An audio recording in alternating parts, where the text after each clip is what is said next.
everyone, you're listening to The Magic Hour. Today we're talking about sleep, human design, and radical commitment with psychic channel Aycee Brown. She's a human design expert, teaches about spiritual development, and might become your favorite human design bae. And she's here to share her wealth of knowledge on the magic of sleep, human design, and how a commitment to spiritual development can literally change your life. Are you ready to make magic? Hey everybody, Shereen here. Welcome to The Magic Hour. If this is your first time listening, then thanks for coming. The Magic Hour drops every Sunday for your enjoyment, and show notes are found over at mylittlemagicshop.com, our official sponsor. Come back often and feel free to add the podcast to your favorite RSS feed, Spotify, or iTunes. You can also follow me on Instagram at mylittlemagicshop and Facebook. All links are in the show notes. Now let's get into the show. Our guest today, psychic channel, sleep master, and human design bae, Aycee Brown. Welcome, Aycee. I'm so excited to have you as a guest. Thank you for having me. I'm so happy to be here.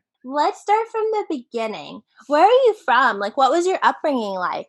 Well, I'm originally from the suburbs of Queens, New York, born and raised in Queens, St. Albans, Jamaica Estates, Cambria Heights area, all over a little bit. I even lived in Roosevelt Island, for those of you familiar in New York. Yes, the place where they had the tram. I lived there for a while. And then I moved to New Jersey, closer to my later years in high school. And I did college in New Jersey. And then I was back and forth between New York and New Jersey for a while. And then about 9.5 years ago, I moved to the DC area, and I've been here for about 9.5 years. I love that. And I was born in Queens but raised in Maryland. So I feel like we flipped there. Awesome. I love that. So tell me a little bit more about what type of environment did you grow up in? What was your family particularly spiritual or religious, or was it a household that was they didn't really believe in much of anything? What was that like? So my family was actually a little bit of both, but more spiritual than religious. My grandmother and my mother's side of the family, everybody's Catholic per se. That's the background. Catholic, everybody went to Catholic school or private school. But my grandmother was very, very spiritual. So she noticed as a young age that I had, what the people in the South call as the gift. She has the gift, the gift of sight or something, whatever. And I actually, looking back, and when I do podcasts, interviews, or talk to people, I was actually pretty lucky because a lot of my premonitions or things came through dreams. And so I remember in the morning time when I was at my grandmother's house talking to her about my dreams, and then she would get out her notebook and then she would write down different symbols and different numbers and different things, and she would ask me questions. I didn't know that she was in a way training me since I was a kid about stuff, because some of her prompting, I would have this dream and I would be frazzled by it, and then she would just be like, calm down. And I remember her either making me tea or making me something to eat. Then we would just talk about it, and she would just say, well, did you see what they look like? Did you see this? What color was the house? All of this, all of these things. And we would just have conversations. I guess I was being trained for what I do now, unbeknownst to me. And so my childhood was very, not necessarily that everybody talked about it, but it was always something that was always underlined, kind of known. Wow, that's so beautiful, because I think that often more traditional households, or just culturally, dreams are kind of dismissed, oh, you had a nightmare. What'd you eat before bed? Or things like that. And I think that that's so beautiful, because dreams are such a wonderful gateway into the soul and to self-actualization. So being taught at a young age to not have fear around your dreams, and that, understanding the symbolism and understanding the importance of noticing detail and, recording that information, that's just so powerful and beautiful to learn from such a young age. So I'm your grandmother's awesome. Yeah, she was. Yes, she was very awesome. Now that, you had this sort of spiritual coaching from a dreams perspective, was there, growing up, was there anything else that, kind of led you to kind of go along this path? Did you know that you wanted to, be a healer or work with healing, or is it something you kind of came into? I ran away from it for a while because it was almost like a knowing. Because I'm a channel, I would always pick up things, whether it would be someone from the other side or something that about the people who I was in space with. But I would always be of knowing of something, or I would hear something, or I would see something. People ask me now, well, how does it work for you? I have friends who their spiritual gifts work very differently. Mine, I can be standing next to somebody and then all of a sudden, like a background track starts playing, or I'll start seeing images of things about them and stuff like that and picking up stuff. That's always been something that's been with me. And I think when I was a teenager, I used to have a lot of really out of body experiences. That's when I started astral projecting a lot. Mhm. And that actually prompted me with my sleep issues because I was afraid to go to sleep. Um, it was because of something spiritual, because I was astral projecting. Mhm. And one particular night that I was astral projecting, um, I guess when I was coming back into my body, um, I woke up and I saw a dark cloud over me, and then all of a sudden, like, my whole body was paralyzed, and I Mhm. couldn't breathe, and I couldn't speak, and then I was just like a big, like, like a big gasp, and then I was just like, "Oh my gosh, what happened?" And then I was like, "I never wanna experience that again." So that's when I started taking over the counter sleep medications, to which led to my sleep problems, which fast forward, which prompted me to start my sleep company.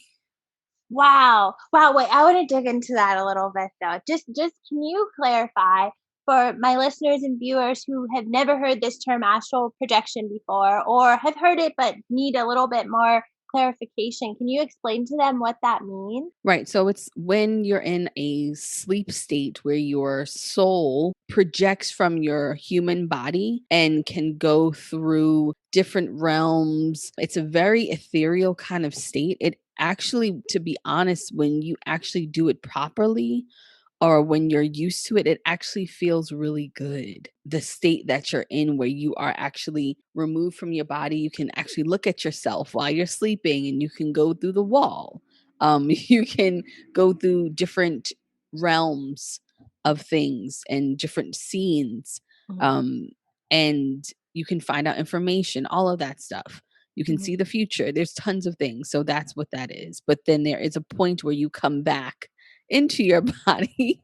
And depending on how used to you're doing that, and consciously or unconsciously, can affect what happens in that merging. And I'm sure a few people, I mean, I hear that it's pretty common for people to experience sleep paralysis. I feel like, for the most part, people do travel, their soul does travel when they dream, but it's just a matter of like being conscious of it. So, like, a lot of times we're not conscious of what our soul is up to during these sleeping moments. And like sometimes people when that reconnection happens, it happens so quickly or in a way where you wake up before you're fully reconnected and like sleep paralysis happens. And I know that that's fairly common for some people. So you experience this, and needless to say, it scared the crap out of you. Right, right, exactly. I was like, "Oh, no, I don't wanna deal with this." Mind you, because I was in high school. Yeah. So, I was just like, "I don't wanna deal with this. I have to get up in the morning." And so, that prompted me to, taking over the counter sleep medications, like the Tylenol PMs, the Advil PMs,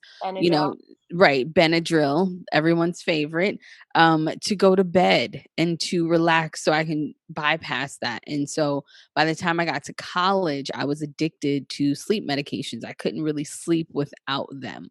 I was probably on 2.5 to, yeah, almost 3 Tylenol or, Advil PMs at night. And so I would take those. And then, I was doing that for a long time. And Yeah. then when my grandmother passed away, I went into a depression. And then that's when, I started going to therapy. Then I got the good stuff, the real prescription sleep medication that, like, yes. And so then it became kind of, I just couldn't sleep without anything. And my mom, she pretty much had an intervention. She was just like, listen, you need to stop that. You need to figure out how to sleep better without taking these pills. And so that's when I started researching things, and I weaned myself off of them myself, and I created things, teas, tinctures. I learned about fragrance, took fragrance blending classes. And at the time, I just wasn't really into starting a business doing it. And so I just shelved it. And then fast forward a few years later, I was going through a breakup, I was having trouble sleeping, and I was just like, I need to find those recipes. And so I did, and I started, getting myself back on them. I was like up at night, like, I wonder if anybody has this idea that I want to do. And nobody did. Yeah. And so I went ahead and brought the domain name, and then I launched 3 months later. You were able to take this problem you had and like basically create a solution. It really started with just like, how do I get enough rest at night, and do so in a really healthy way, or like a way that doesn't damage my body. Kind of off topic but on topic question I have is like, did you find that during that time period where you were taking like all of these traditional pharmaceuticals to fall asleep, how did it affect your dreams? Did you stop dreaming? Were your I dreams, stopped dreaming. wow, into just like entirely? Not complete. There would be some times where I would dream, but I wouldn't remember them. But I'd stop dreaming. So for me, when I take sleep medications, I don't remember my dreams. Interesting. And then, so then you created these beautiful things, which we'll talk a little bit about in a little bit. But that kind of did your dreams just like come flooding back? Did they normalize? Like, what happened? My dreams have, I'm a reoccurring dream person, or I'm someone who can sort of command my dreams to activate. Hmm. So for me, it really depends on the season that I'm in. It depends on what's going on in my life. So it was never like it was like a rush of like dreaming coming back in.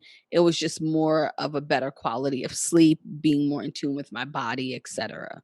Yeah, that makes complete sense. Okay, so tell me a little bit more about Good Night Darling. I went to the site. It's beautiful, and it's also, just want to point out, it was on Beyonce's website. So, which, Yes. congratulations! I'm sure that that's a fantastic accomplishment. But tell me a little bit more about like the types of products. Like, what's your favorite thing that is on there that you personally use that just knocks you right out? I would probably say the fade to black tea. I just took that last night because I was having trouble sleeping. So I was like, let me just make some tea. The fade to black tea, I also sell a tincture, but it takes a long time to make because it's a real true tincture. So it takes about 6 to 8 weeks to make that the proper way. Because a lot of, well, I'm sure maybe you know or not, but tinctures of what they're saying are tinctures now, if they have oil or glycerin in them, they're not really tinctures, they're actually elixirs. Um, a true tincture has to have alcohol in it. Mm-hmm. That's what a true tincture is. So the tincture that I make does have alcohol in it, and it takes 6 to 8 weeks to extract the medicinal purposes from the roots and the plants that I use. So it takes a long time. But that is something that really works really well. I love my deep detox bath soaks, to have ritual and have your bath. And also too, I love our pillow spray that we have that helps just set the tone and set the mood, because when it comes to sleep, it's really about rituals and training your body to sleep. What a lot of people don't know is when you actually do get tired, your body is actually tired an hour to 2 hours prior to that. But because we're so used to going and going and going, that feeling of sleepy or tired doesn't catch up to us until that actual moment.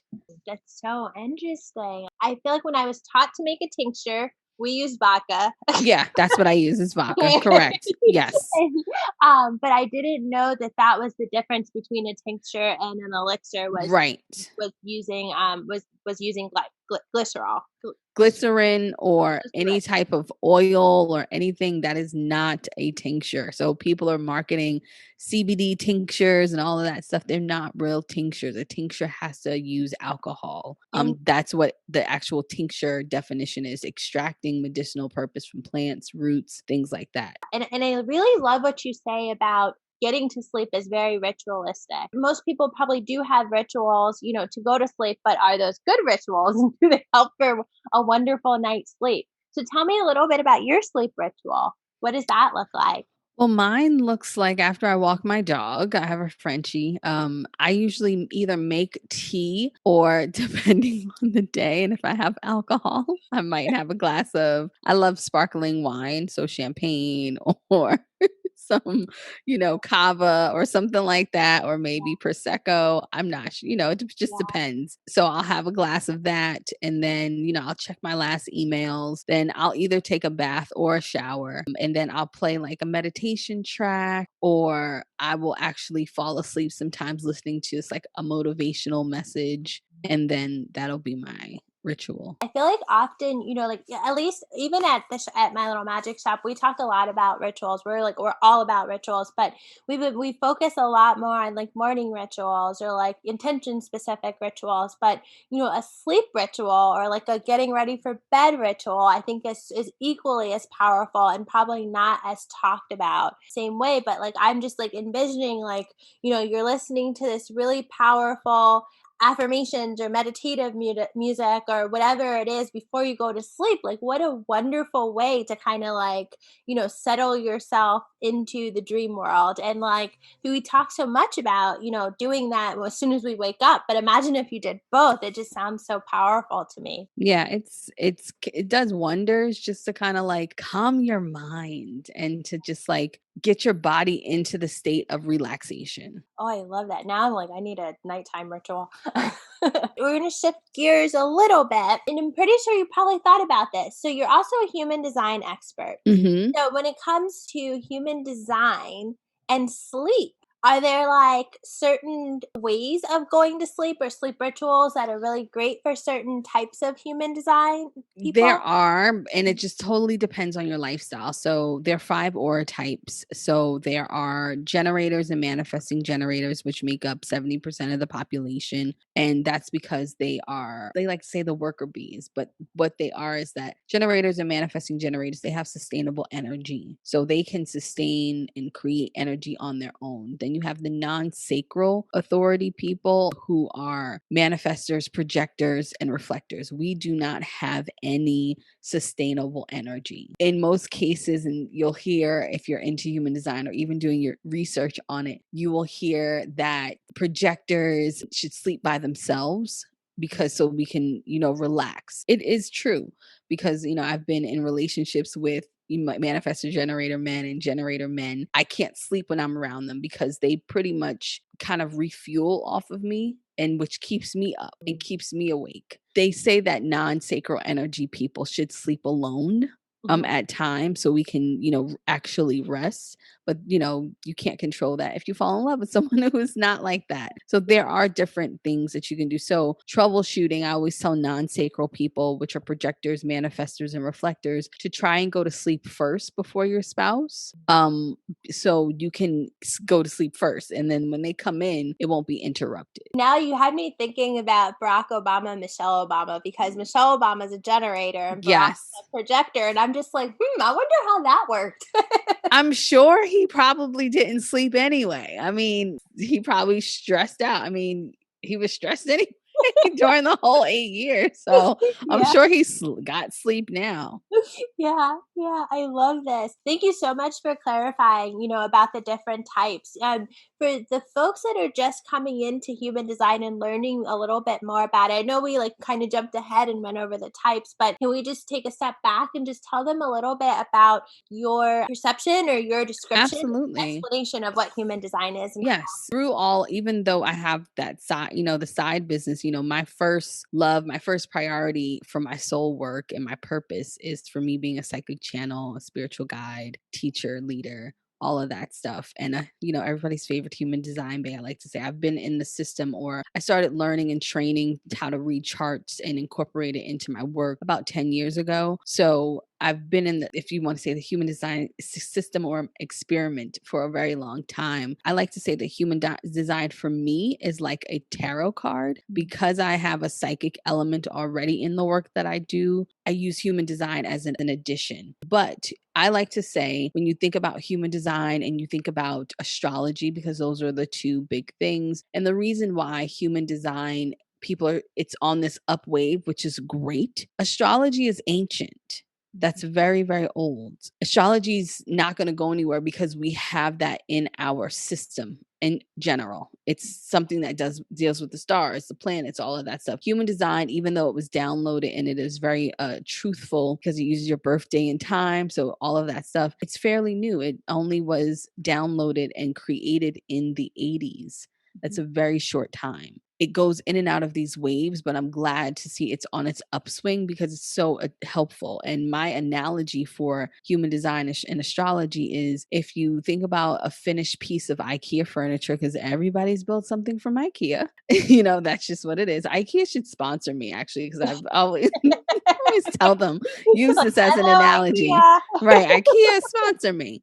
Think about it as your natal chart as a finished piece of IKEA furniture. Human design is the little instruction booklet. That's the easiest way to think about it. So human design is a combination of astrology, metaphysics, the I Ching, Kabbalah system, the chakra system, and human design are the directions on how you fulfill your purpose and your destiny. It gives you a set of tools to say, this is how I'm always going to stay in alignment based off of who I am, to where I won't force things and I will only flow with things to bring things to me and to fulfill those things that will lead me closer to my destiny, finding my purpose, doing the things that I love to do. Oh, what a wonderful explanation.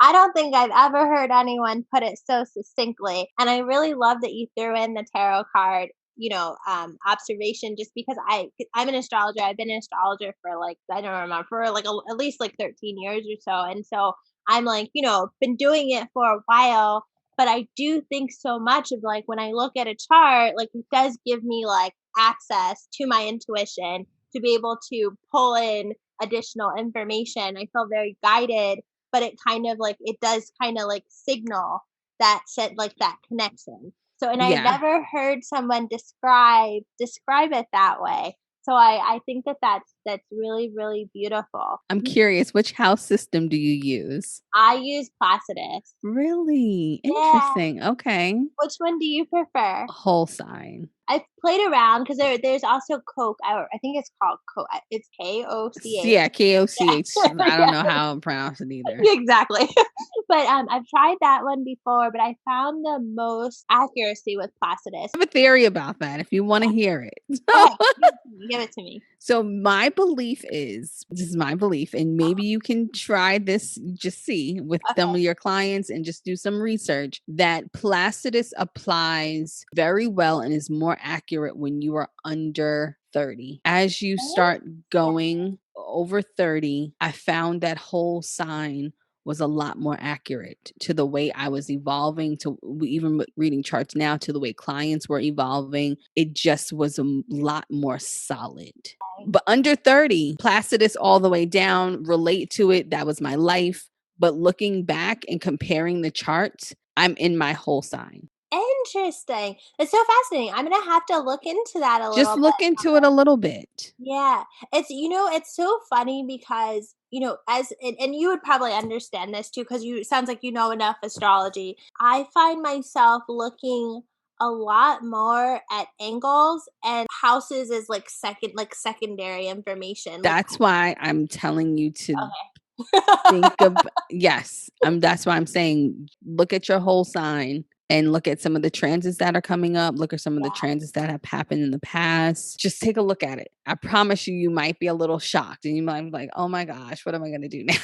Okay, Because, I love it. I love it because yeah, I'm like, yeah, clearly I'm over 30 because I'm all for this. Otherwise, I'd be yes. like, I'm not 30 yet. Right, right. So that's what I'm saying. Under 30, Yeah. I think it's Placidus is spot on. It's helpful. It helped me. But as I was getting older, I felt like when I was reading about different transits that were happening, Placidus house wise, it just was off. And then a friend of mine, and this was a few years ago, she was like, listen, just try some whole house stuff. And then as I did my whole house chart over, I was like, this makes complete sense. This is why. And then as the transits, especially now with the great conjunction, Mhm, Jupiter, Saturn, I already have Jupiter, Saturn conjunct natally in my chart mhm, at the same degrees, 7 degrees in Libra in my 11th house, mhm, whole sign wise.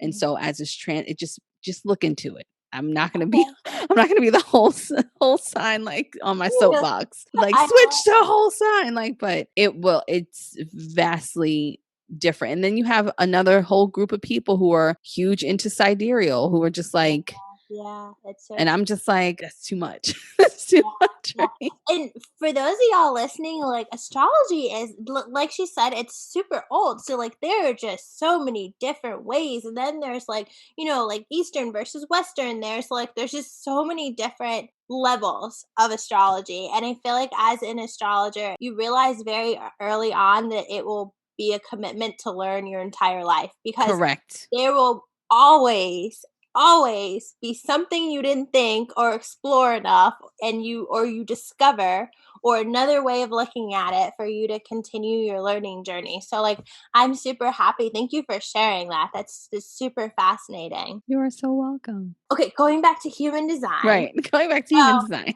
I do wonder if I would have started with human design, if I would have been more interested in diving deeper because I had the human design book. I did a bunch of intuition development classes and worked with a teacher that started working with human design 10 years ago or so. And he's really great. But it's like for some reason, there was a wall that So a wall that I A put up. and it's only because human design is not as publicly out there like astrology, and so that was when I started really publicly facing myself as a human design person. That Yeah. was one of my goals, is I need to make it relatable, especially for my people, and I want people to have access to it in a relatable way. Yeah. So me starting my podcast for it, everything like that was, and that's my mission going forward, is to make it relatable and I've always been a practical person. Like, let Yeah. me show people how to use this, how it actually makes sense, not just a bunch of information gathering, because we do that in all of these modalities. And so it's just more about figuring out how to use it Yes. and to apply it to your life. So, using it in business, using it in love, relationships, for communication on teams. That's where I really shine at in what is my,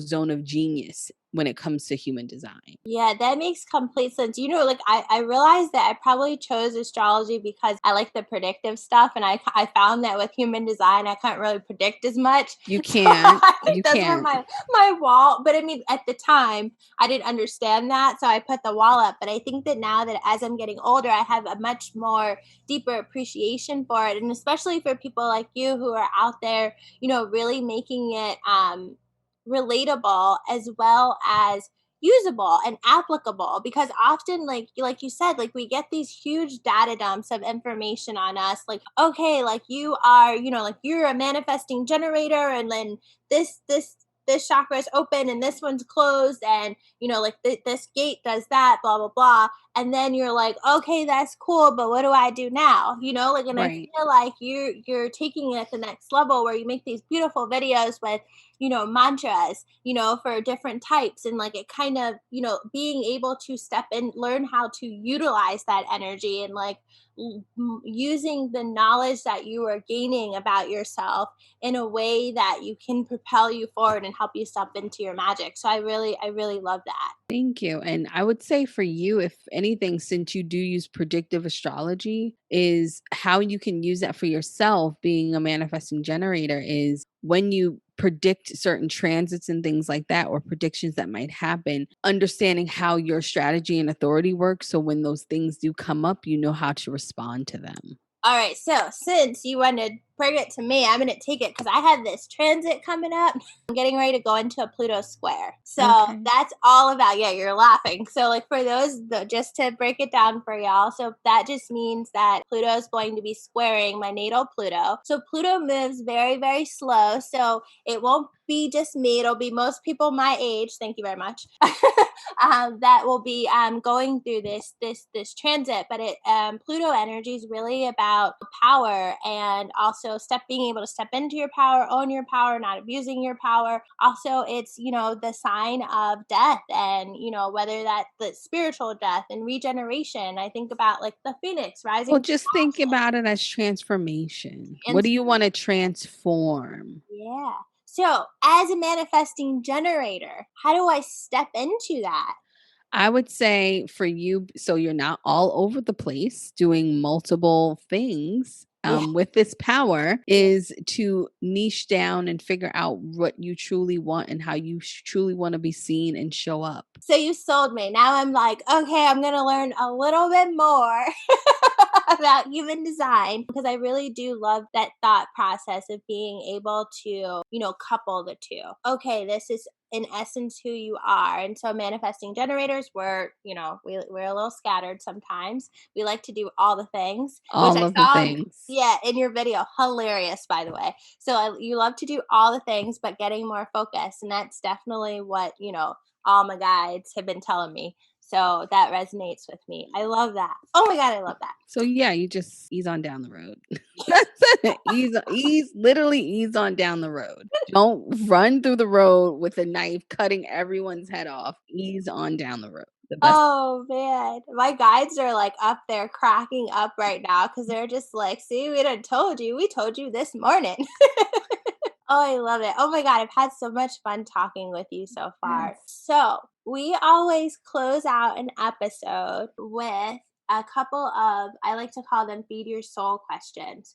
And it's really just about learning a little bit more about folks that are, healers and work in wellness and put out all of this beautiful energy and magic into the world, how they care for themselves and like are able to continue to keep that cup filled, so that they are able to give all of this wonderfulness to folks. So I have three quick questions for you. The first one is, are there any consistent activities or rituals you do to maintain a sense of inner peace? I would say between meditation and like just sitting out in nature. Mhm. Those are probably the two. Even if it's cold outside, I'll go out on my balcony and I have stools there and a chair and I'll just sit there or sometimes just sit on my rug out there. And sometimes people are like, go sit in nature. And you're like, what if I live in a big city? But I love your example because like that works, like it's you're still in nature, even if, you can't be, out there. And I just realized I assumed that you live in like in an apartment situation. Yes. Okay, okay, awesome. All right. The second question is, when it comes to self development, what are the books or tools that really offered you life changing discoveries? So one of the books is Worthy by Nancy Levin. Phenomenal book, life-changing book that really helped with self-worth. Also, It's Not Your Money by Tosha Silver. That's a favorite. But those are the top two. Those are the top two. Okay, I love those. I'm gonna definitely add those in the show notes. Third and final question is, before beginning a creative process, what type of preparation do you normally undertake? I don't. I just let it like kind of move me. I get like an impulse. So Yeah, it's not any specific like ritual.